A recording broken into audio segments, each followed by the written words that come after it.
আসসালামু আলাইকুম।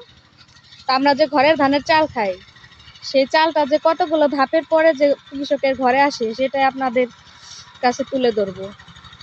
তো একসাথে তো আর এতগুলো ধাপ দেখানো সম্ভব না, তো আপনাদেরকে ফার্স্ট ধাপটা দেখাবো।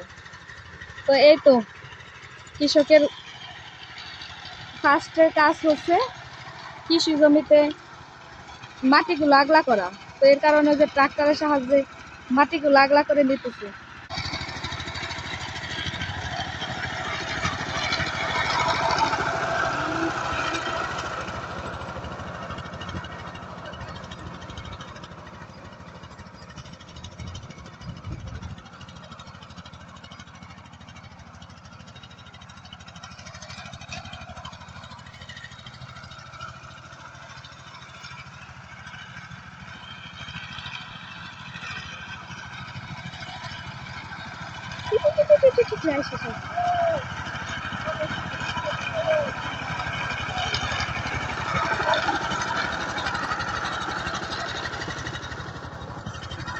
তো এইভাবে মাটিগুলো আগলা করে গুঁড়ো করে নিবে, সেটা কয়েকটা চাষ দেওয়া লাগে।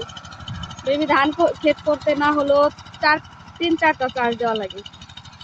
তো এই ক্ষেত দিয়ে এই ক্ষেত দিয়ে সব ক্ষেত দিয়ে চাষ করবে ভালোভাবে। তো এই তো আমার ছেলেও দেখতে আছে।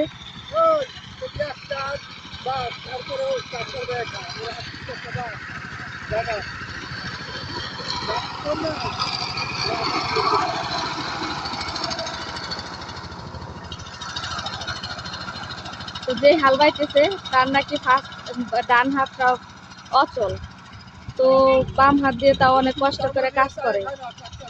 তো এত কষ্ট করেও তারপর কারো কাছ থেকে চায় খায় না, নিজে পরিশ্রম করে খায়। তো ডান হাতটাও অচল, বাম হাত দিয়ে কাজ করে, তো তাও কারো কাছ থেকে চায় খায় না। তো এটাও হ্যাঁ জন্য সেলি, তো হ্যাঁ কর্ম করে খায়। ফাইনালি মাটি এতে এরকম গুঁড়া করে নেওয়া হয়েছে। তো এই জমিতে 3 চাষ দিছে, ধানের জন্য 3 চাষ দেওয়া হয়েছে। এরপর হয়েছে হাতাল কোবাবি। কোদালের উপরে কি সুন্দর একটা পাখি বসে রয়েছে।